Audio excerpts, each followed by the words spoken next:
72वां गीता अध्ययन के सेशन में आप सभी का स्वागत, जहां हम राणा सर के साथ भगवत गीता के दूसरे अध्याय को जान रहे हैं और आज बारी है उस अध्याय के अंतिम श्लोक की। कल के श्लोक में हमने पढ़ा कि जीवन मुक्त अर्थात जीवन को परमात्मा की देन समझकर सभी के हित के लिए हमें काम करना है, तभी हम जीवन मुक्त कहला सकते हैं। जीवन का उपयोग उच्च उद्देश्य के लिए होना चाहिए, अति संग्रह से बचना चाहिए। जो लोग ऐसा करते हैं उनका जीवन दिव्य हो जाता है। प्रभु का मैं दास हूँ और मैं प्रभु का उपकरण हूँ, ऐसा मानकर हमें अपनी जीवन यात्रा को सुचारू रूप से चलाना है। सर को प्रणाम और निवेदन कि आज की चर्चा की शुरुआत करें।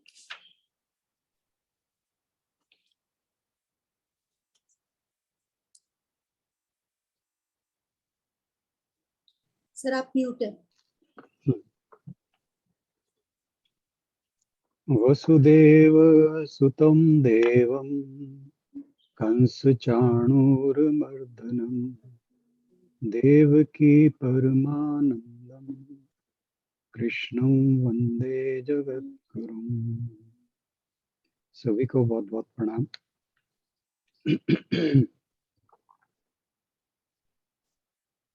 हम गीता जी के दूसरे अध्याय के लास्ट श्लोक पर हैं और इसी के साथ आज हम इस दूसरे अध्याय का समापन करेंगे।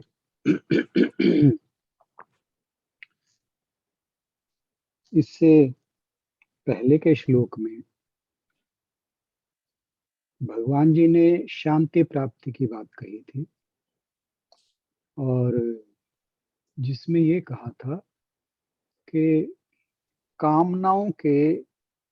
अगर कामनाओं से रहित मनुष्य हो जाता है और स्पृहा से रहित हो जाता है, ममता से रहित हो जाता है, अहंकार से रहित हो जाता है, तो उसे परम शांति की प्राप्ति होती है। तो 71वां श्लोक था, विहाय कामान्यः सर्वान् पुमांश्चरति निस्पृहः निर्ममो निरहंकारः स शांतिम अधिगच्छति। तो यहाँ पर ये बताया था, मैंने जैसे पहले कहा था कि 70वें श्लोक में शांति का मार्ग क्या बताया था कि जिसकी चित्त शांत है, जिसके अंदर सभी प्रकार के विषय संसार में रहते हुए आते हैं और उसमें कोई विकार नहीं उत्पन्न कर पाते। जैसे सागर के अंदर नदियों का अनवरत आना जाना लगा रहता है। कुछ नदियां केवल वर्षा ऋतु में ही या कुछ किसी और अन्य कारणों से जैसे भूकंप आदि से खूब पानी लाती हैं, या फिर बहुत जब गर्मी होती है तो उनका पानी सूख जाता है, तब वे समुद्र की ओर कोई पानी नहीं ले जाते। परंतु दोनों अवस्थाओं में समुद्र जो है उसको कोई फर्क नहीं पड़ता, उसकी स्थिति में कोई अंतर नहीं आता, अर्थात उसमें कोई विकार पैदा नहीं होता। उसकी जो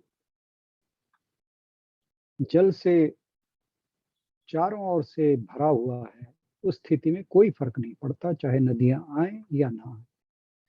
इसी प्रकार जिस व्यक्ति के जीवन में विषयों के भोग आते हैं प्रारब्ध के फल स्वरूप, परंतु वो जो विषय हैं, चाहे वो सुख हैं चाहे दुख हैं, उनका फल वो उस व्यक्ति में कोई विकार नहीं उत्पन्न कर पाते। तो ऐसा व्यक्ति जो है वो शांति को प्राप्त होता है। और 71वें श्लोक में कहा कि जो व्यक्ति सभी प्रकार की कामनाएं, इच्छाएं और स्पृहा, इच्छाओं को पूरा करने की इच्छा, तृष्णा, ममता, अहंकार आदि को त्याग देता है, वह परम शांति को प्राप्त होता है। जैसा मैंने कहा था कि जो अर्जुन के का एक प्रश्न था कि जो स्थित प्रज्ञ है वो किस प्रकार चलता है। तो यहाँ जो सर्वान पुमाश्चरति, तो चरती वर्ड से यहाँ पर भगवान जी ने उस प्रश्न का उत्तर भी दे दिया था। अब जो आखिरी श्लोक है, ये बहुत ही प्यारा श्लोक है और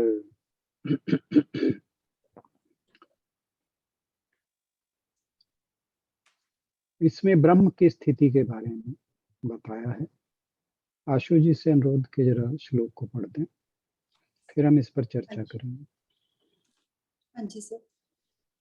एषा ब्राह्मी स्थितिः पार्थ नैनां प्राप्य विमुह्यति स्थित्वा स्यामन्तकालेऽपि ब्रह्म निर्वाणमृच्छति। हे अर्जुन, यह ब्रह्म को प्राप्त हुए पुरुष की स्थिति है।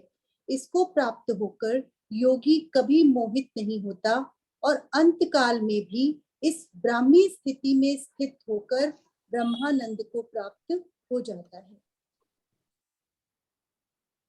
तो जैसे मैंने कहा कि ये बड़ा प्यारा श्लोक है। एषा ब्राह्मी स्थिति पार्थ नैनां प्राप्य विमुह्यति स्थित्वा स्याम अंतकालेपि ब्रह्म निर्वाण मृच्छति। कि ये जो स्थिति है, ये जो अवस्था है, हे पार्थ, ये ब्रह्म की अवस्था है जो अभी तक बताते आ रहे थे भगवान जी, कि इनको प्राप्त होकर कोई भी मोहित नहीं होता। तो जो अर्जुन का विषाद है, जो पहले चैप्टर में बताया गया था, उस पर भगवान जी का ये यूं कहें कि आखिरी प्रहार है। क्योंकि अर्जुन को क्या कहा था अर्जुन ने? कार्पण्य दोषो उपहत स्वभाव, कि मैं कृपणता के दोष से ग्रस्त हो गया हूं। धर्म सम्मूढ़ चेता, कि धर्म संबंधी मेरा जो विवेक है वो जाता रहा है। सम्मूढ़ मतलब मोह के कारण। तो यहां कहा कि ये जो स्थिति है, ब्रह्म की स्थिति, अगर अर्जुन तुम इसे प्राप्त कर लोगे तो कभी मोहित नहीं होगे, कभी भ्रमित नहीं होगे।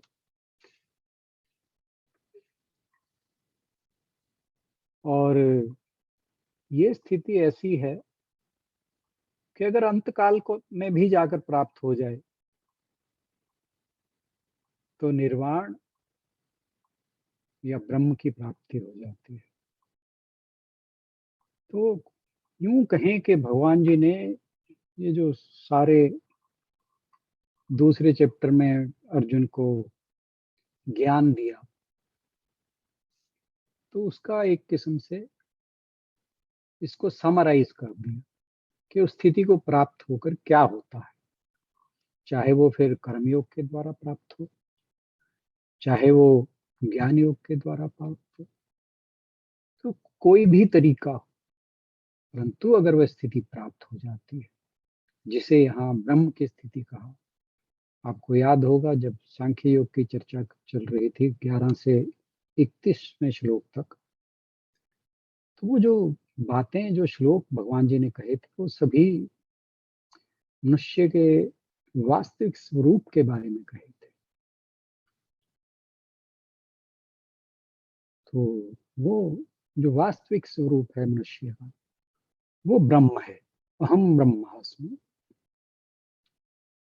तो जब वो अवस्था मनुष्य की को प्राप्त हो जाती है, फिर किसी प्रकार का भ्रम नहीं रहता, क्योंकि पूरा जीवन मनुष्य ये सोचता है कि ये संसार ही सत्य है, जबकि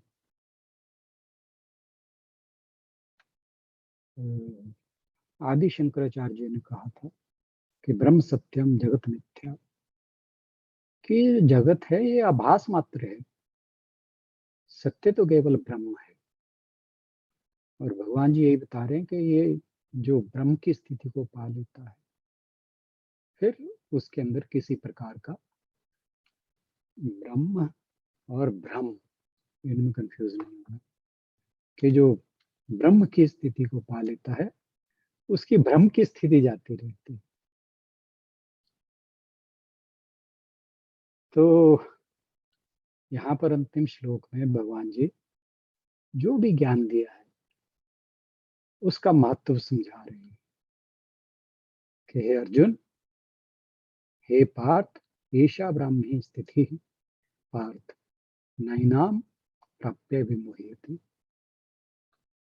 कि ये जो मैंने तुम्हें ब्रह्म की स्थिति के बारे में बताया है, और वो भी इस युद्ध के मध्य में, जब युद्ध का उद्घोष हो चुका है, तो अगर इसे कोई प्राप्त कर लेता है, वह फिर संसार में उसे कभी मोह नहीं हो सकता। तो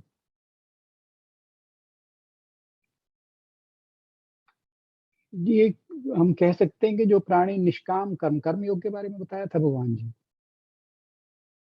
निष्काम कर्म करते हुए इस ब्रह्म निष्ठा को पा लेता है, तो फिर वो किसी प्रकार के मोह को प्राप्त नहीं होता। इसे ही हमारे शास्त्रों में कहा है कि जागना, जो हम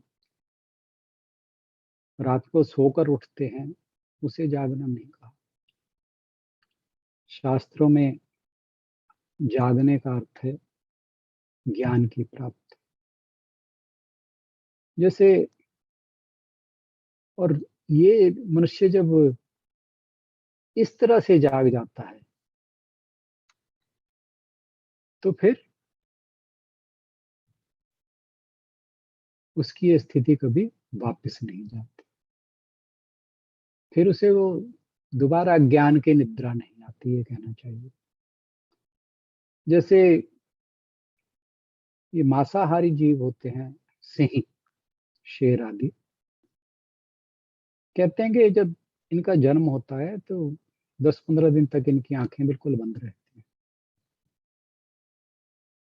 लेकिन जब खुलती हैं उसके बाद जीवन भर नहीं जाग, ये उनकी आंखें बंद। और इसी प्रकार जब ज्ञान चक्षु खुल जाते हैं मनुष्य के, फिर वो अंतकाल तक बंद नहीं होते। तो भगवत प्रसाद से, भगवत कृपा से जिनकी आंखें खुल गई हैं, यानी जिन्हें ब्रह्म ज्ञान का प्रकाश प्राप्त हो गया है, फिर वे अंधकार में नहीं जाते। तो ये वो ब्रह्म की स्थिति है, और यही वो स्थिति है जो समाधि, ध्यान में समाधि की अवस्था में जाकर, तुर्य अवस्था में जाकर, आत्म साक्षात्कार कर, या अपने वास्तविक स्वरूप को जानने पर प्राप्त होती है। जब यह एहसास होता है कि अहम ब्रह्मास्मि, या चिदानंद रूपः शिवोहम शिवोहम, तो इस स्थिति की जब प्राप्ति होती है, फिर सारा अंधकार मिट जाता है, सारा अज्ञान खत्म हो जाता है, और यही ब्रह्म की धारणा जब एक नाम और रूप ले लेती है, फिर उसे ही ईश्वर या भगवान कहा जाता है। I hope you got my point, कि ब्रह्म जो है वो निर्गुण है, निराकार है, उसका कोई रूप नाम नहीं है। परंतु हम अपनी सुविधा के लिए जब उसके एक साथ रूप, या जैसे हम कोई उसे माता के रूप में, दुर्गा के रूप में, कृष्ण के रूप में, राम के रूप में, जब हम उसको एक किस्म से अपने ध्यान में बसाते हैं, तो वो वही ब्रह्म जो है वो सगुण हो जाता है। और एक चीज और, कि ये जो स्थिति है जिसे हम कहते हैं ये हमारा वास्तविक स्वरूप है, यह हम सब के लिए हर समय उपलब्ध है। ये हमें हमेशा बात ध्यान रखनी चाहिए कि ये स्थिति हमारी कहीं गई नहीं है। जैसे हम कुछ श्लोकों में बात करते आए हैं कि सूर्य का प्रकाश है, जब उसे बादलों ने ढक रखा है तो प्रकाश कहीं गया नहीं, प्रकाश तो है। बादल हटेंगे वो फिर प्रकाश आ जाएगा। तो इसी प्रकार हमारा जो ये ब्रह्म स्वरूप है, ये सदा हमारे साथ है। लेकिन अज्ञान, अविद्या और जो माया का आवरण है हमारे चारों ओर, इसके चलते हम अपने इस जो वास्तविक स्वरूप है, इससे हमेशा अनभिज्ञ रहते हैं। और जहां एक बार इस वास्तविक रूप का हमें ज्ञान हो गया, यह प्रकाश हमें एक बार उपलब्ध हो गया, हमारे जो ज्ञान चक्षु हैं एक बार खुल गए, तो फिर जो अंधकार है, जो अज्ञान का अंधकार है, वो सदा सर्वदा के लिए मिट जाता है। और ये अज्ञान कैसा है? एक छोटे से एग्जांपल। अब सपोज करो कि कोई बहुत गरीब व्यक्ति है और उसका कोई दूर का रिश्तेदार, जिसका कोई उत्तराधिकारी या जैसे हम वारिस कहते हैं वो नहीं है, और ये जो गरीब व्यक्ति है यही उसका एकमात्र वारिस है। अब वो जब वो दूर का रिश्तेदार मृत्यु को प्राप्त होता है, स्वर्ग से धार जाता है, तो उस संपत्ति का, अरबों खरबों की संपत्ति का ये अकेला वारिस है। परंतु अब इसे तो पता ही नहीं बेचारे को कि ये अरबों खरबों का मालिक है, और इसी अज्ञान के कारण वो हमेशा फटे हाथ रहता है। ऐसा ही कुछ हमारे साथ है कि हम ब्रह्म स्वरूप होते हुए भी अज्ञान के कारण, सत्यम शिवम सुंदरम ये हमारा वास्तविक रूप है, परंतु अज्ञान के कारण हम सदा दुखों के भंवर में फंसे रहते हैं। और भगवान जी इसीलिए कह रहे हैं कि अगर तुम इस स्थिति को प्राप्त हो जाते हो तो फिर निर्वाण को प्राप्त हो जाते हैं। और ये कभी भी प्राप्त हो जाए स्थिति, अंतकाल, चाहे अंतकाल में, अंतकाल को चाहे आप वृद्धावस्था कह लो, चाहे आप इसको वह समय कह लो जब मनुष्य की आयु पूरी हो चुकी है और प्राण त्यागने को है, तो ये स्थिति कभी भी मिल जाए। अब मान लीजिए कि कोई व्यक्ति निष्काम कर्म कर रहा है और ब्रह्म ज्ञान को प्राप्त करने का प्रयास कर रहा है, परंतु उस अवस्था को प्राप्त नहीं हो पा रहा। परंतु अगर संयोगवश, चाहे किसी सिद्ध के आशीर्वाद से, चाहे भगवान के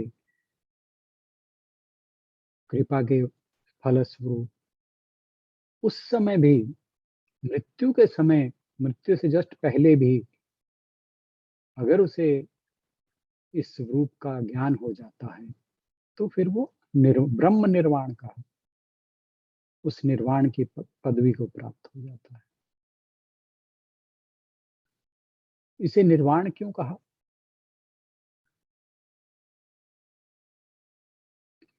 हम लोग जानते हैं कि जो हमारा ये जो जीव है, ये अपने प्रारब्ध के कर्मों के अनुसार सदा एक शरीर से दूसरे शरीर में गमन करता रहता है। मृत्यु लोक से निकलकर अन्य लोकों में विभिन्न योनियों में होता हुआ मृत्यु और जीवन, जन्म और मृत्यु, इसके चक्र में फंसा रहता है। जब यह आवागमन बंद हो जाए तो उस अवस्था को कहा निर्वाण। और वो अवस्था कौन सी है? ब्रह्म ज्ञान। तो ब्रह्म ज्ञान ही केवल वह अवस्था है जिसे प्राप्त करने के बाद फिर किसी प्रकार का आवागमन नहीं करना पड़ता। इसी कारण इसे ब्रह्म निर्वाण पद कहा है।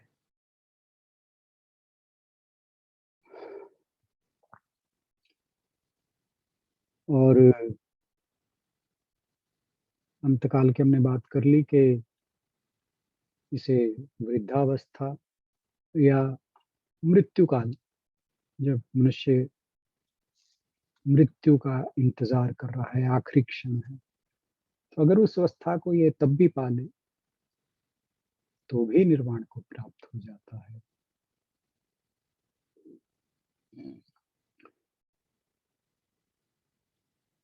गौड़ापादाचार्य जो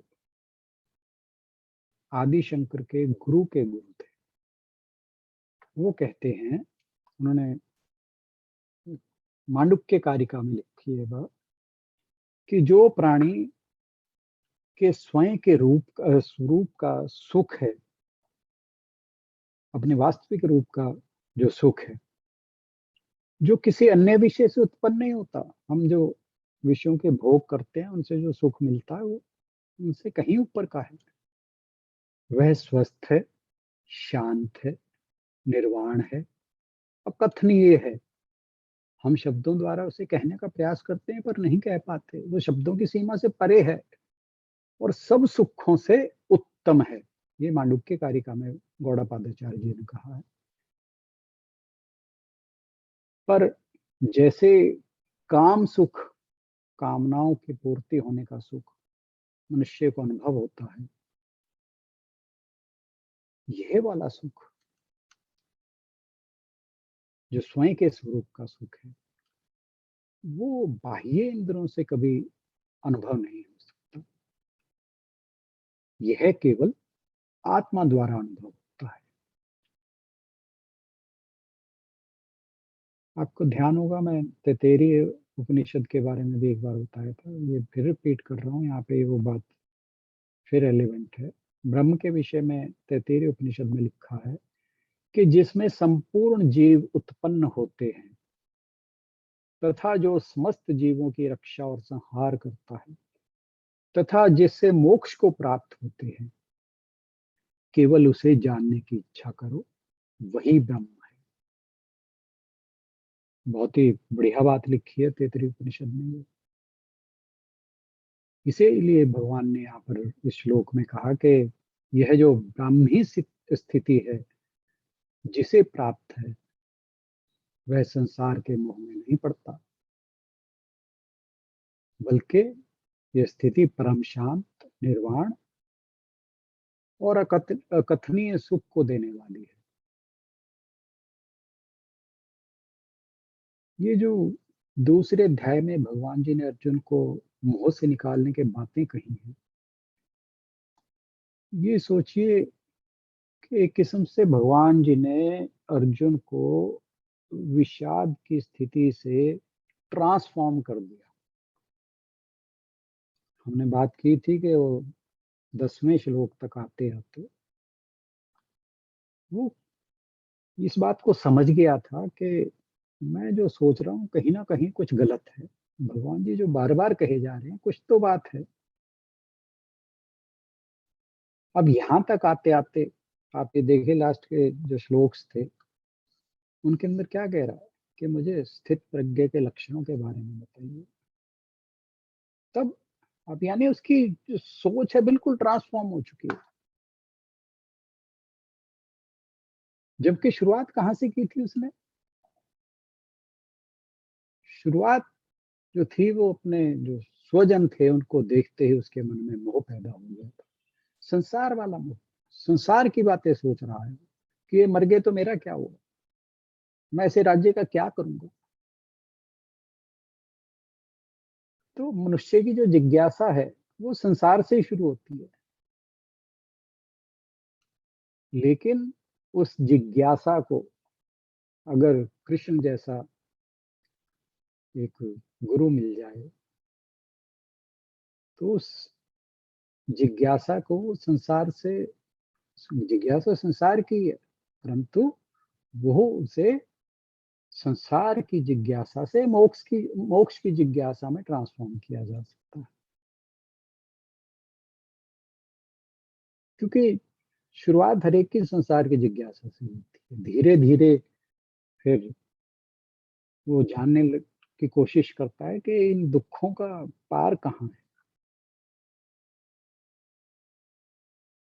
क्योंकि जब उसके मन में ये जिज्ञासा आती है ना कि दुखों का पार कहाँ है, तो वो जो उसका अंतःकरण है वो उसे कचोट रहा होता है।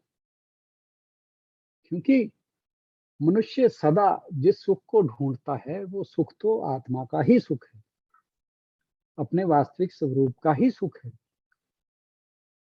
और उसी की पूर्ति के लिए वो जन्मों जन्म से भटक रहा है। वो उसे ढूंढ गलत जगह रहा है। वो भाई बाह्य विषयों में ही ढूंढ रहा है उसे। जबकि हमारे ऋषि मुनि कहते हैं कि इन इंद्रियों को अपने अंदर मोड़ो, तुम्हें ब्रह्म का ज्ञान हो जाएगा। अब जैसे कोई धन खोजता है तो वो एक्चुअली धन नहीं प्राप्त करना चाहता, वो अपनी गरीबी को मिटाना चाहता है। ऐसे ही जब हम परमानंद की खोज करते हैं, मोक्ष की खोज करते हैं, उसकी जिज्ञासा करते हैं, तो वास्तव में हम दुखों से मुक्ति चाहते हैं। तो भगवान जी ने उसको ये जो जितने भी श्लोक में बातें कही हैं और लास्ट में जाकर ये ब्रह्म की स्थिति बताई है, यही वो स्थिति है जिसे प्राप्त करने की चेष्टा मनुष्य जन्मों जन्म से कर रहा है। और इस स्थिति को प्राप्त करने के लिए हमें अर्जुन के विषाद में जाना होगा, तभी कोई कृष्ण आएगा। और हमारे जो वो ज्ञान है उसको दूर करेगा। तो बातें तो हम जब भी गीता में अर्जुन के बारे में करते हैं, मैं पहले भी कहा था कि हम अर्जुन को कुछ अलग सी दृष्टि से देखते हैं। परंतु अगर हमारे मन में अर्जुन जैसा विषाद पैदा हो जाए तो फिर ब्रह्म की स्थिति दूर नहीं है। क्योंकि उस विषाद में से ही ये स्थिति निकलेगी, उस विषाद की अवस्था में से ही ब्रह्म की अवस्था निकलेगी। तो ये जो दूसरा अध्याय है इसमें गीता जी का लगभग पूरा समराइज करके आया भगवान। तब सवाल उठता है कि क्या हमें अगले 16 अध्याय पढ़ने ही चाहिए? कई बार आ जाती है बात। मान लो हमें ये चैप्टर बहुत अच्छे से समझ आ गया, परंतु हमने पढ़ा ही है बाकी चैप्टर्स को भी, कहीं भी ऐसा नहीं लगता कि इनकी जरूरत नहीं है। क्योंकि बहुत सी आगे हमें व्यवहारिक बातें बताई जाएंगी, अपने जीवन को ट्रांसफॉर्म करने की बातें बताई जाएंगी, और स्पिरिचुअल जो एस्पेक्ट्स हैं उनको और गहराई में बताया जाए, और ऐसी बातें बताई जाएंगी कि जो हमारा सामान्य जीवन है हम उसको भी बहुत बेहतर बना सकते हैं, अपने आप को एक बेहतर इंसान बना सकते हैं। तो अब इसके साथ ही ये जो अध्याय है ये समाप्त करते हैं, और अब इसके बाद हम इस चैप्टर को आगे कुछ दिनों में समराइज करने की कोशिश करेंगे, और विद द होप के all of you will contribute in the interaction. जैसा कि मैं हमेशा कहता हूँ, आशा है अब कि हमारी इंटरेक्शन ज़्यादा बड़े स्तर पर होगी। इन्हीं शब्दों के साथ आप सबका बहुत बहुत धन्यवाद। मेरी कोशिश थी कि इस अध्याय को मैं अपने सामर्थ्य के अनुसार, अपने सीमित ज्ञान के अनुसार आपसे शेयर करने का प्रयास करूं। कितना कर पाया या नहीं कर पाया ये तो आप जाने या भगवान जी, बट मेरा छोटा सा प्रयास था, आपने सहयोग दिया उसके लिए बहुत बहुत धन्यवाद। धन्यवाद राणा सर। आज की बहुत ही, हर रोज की व्याख्या अच्छी होती है, लेकिन आज की व्याख्या वो व्याख्या है जो आप, जिस बात के लिए आप हमेशा टोकते हैं, जब हमें लगता है कि नहीं ये पॉसिबल नहीं है, तो आप हमेशा कहते हैं कि क्यों नहीं हो सकता, इसी जन्म में पॉसिबल है। और आज का श्लोक वही सब बता रहा था कि जब तक सांस तब तक आस। मीन्स भगवान जी ना तो किसी को गिरने दे रहे हैं, और अंतिम सांस तक हमारी एक उम्मीद बंधी रहे और हम अपना प्रयास ताकि छोड़े नहीं, जारी रखें। वही इस श्लोक का मैसेज है। बहुत ही अच्छे से आपने हमें समझाया। सभी से रिक्वेस्ट कि अगर अपनी बात कहना चाहें, आज हमारे पास समय है तो जरूर अपनी बात रख सकते हैं आज के श्लोक पर। जैसे एक बहुत बहुत टाइम का, जो सर ने भी कहा है कि कमरा कोई बंद पड़ा हुआ होता है तो उसमें अ, अंधेरा ही अंधेरा रहेगा, धूल मिट्टी कितना कुछ जम जाता है। उसको थोड़ा सा खोलेंगे, साफ सफाई करेंगे, और उसके बाद फिर उसका हमें पता चलता है कि उसके अंदर क्या क्या और चीजें पड़ी हुई हैं। ऐसे ही हम लोग भी बहुत बहुत समय से, जैसे सर ने बड़ा अच्छा एग्जाम्पल दिया मांसाहारी जीवों का, कि वो 10-15 दिन के बाद उनकी आंखें खुलती हैं, और एक बार जब खुल जाए तो फिर खुली ही रहती हैं। तो काश वो स्थिति हमारी भी हो कि हमारी आंखें, जो अंदर की आंखें हैं, वो खुल जाए। बाहर की आंखें तो हमें बहुत कुछ दिखाती है, लेकिन जो असली हमें जरूरत है जिस चीज की, वैसी स्थिति सबकी हो जाए तो बहुत अच्छा होगा। और हाँ उम्मीद जी। नहीं छोड़नी। नहीं, जैसे उम्मीद भगवान जी नहीं ने छोड़नी। श्लोक में कहा है कि वो मरते मरते दम तक भी वो पॉसिबल है उस स्थिति में पहुंचना। ये बहुत बड़ी आशा है हम सबके लिए, बहुत बड़ी सांत्वना है कि लगे रहो, वो स्थिति कभी भी प्राप्त हो सकती है। हो सकता है अंतिम काल में ही प्राप्त, अंत काले भी। तो वो कहते हैं ना कि ये कहावत है, होप के ऊपर मुझे ध्यान नहीं आ रही है, एनी हाउ, फिर कभी आएगी तो फिर बात करेंगे। सर ने दूसरा जो वो गरीब का एग्जाम्पल दिया वो भी बहुत अच्छा था, कि हमारे गुरुजी भी हमेशा कहते होते थे कि आप राजा के बेटे हो। कि कोई लोग कैसी, कईयों की परिस्थिति रहती थी कि बहुत डावाडोल हो रहे हैं, या कभी इकोनॉमिक प्रॉब्लम है, या किसी के पेरेंट्स नहीं है, तो जब गुरुजी के पास जाके बैठते थे तो गुरुजी हमेशा यही कहते थे कि आप किसके बेटे हो, आपने वो नहीं भूलना है, आप तो राजा के बेटे हो। हमेशा मन में ये आपके भाव रहना चाहिए, तो आप कभी डावाडोल नहीं हो सकते। सुनीता जी कुछ कहना चाहेंगे?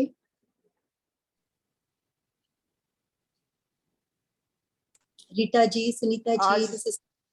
आज हाँ जी। नहीं, हाँ ओके, आज तो अभी सोचना पड़ेगा उसके बाद। ठीक है। चलिए थर्सडे को लिखते हैं, कल तो मैं नहीं आ पाऊंगा। हाँ जी, हाँ जी सर। हाँ जी, थर्सडे। ठीक है, फिर सभी इसका, हाँ जी, अभी सर बता रहे थे ना कि कोई कृष्ण आएंगे फिर हमें समझाएंगे, तो मुझे तो ऐसे लग रहा था जैसे सर देखो कृष्ण रूप में ही तो है, कितना समझाया हमें, कितना चैप्टर इन्होंने हमारे दिमाग में डालने की बड़ी कोशिश की है, देखो कब से लगे हुए हैं सर। बहुत बहुत धन्यवाद सर आपका, कई चीजें तो हमें बहुत क्लियर हुई है सर। तो देखिए आप ही हमारे लिए कृष्ण दो अभी तो।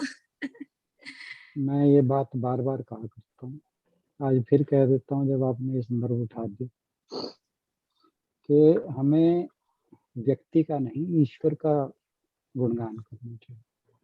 हाँ जी, हाँ जी, व्यक्ति का गुणगान करेंगे तो वो गड़बड़ रहेगा, हम भी भ्रमित रहेंगे, वो व्यक्ति भी भ्रमित रहेगा।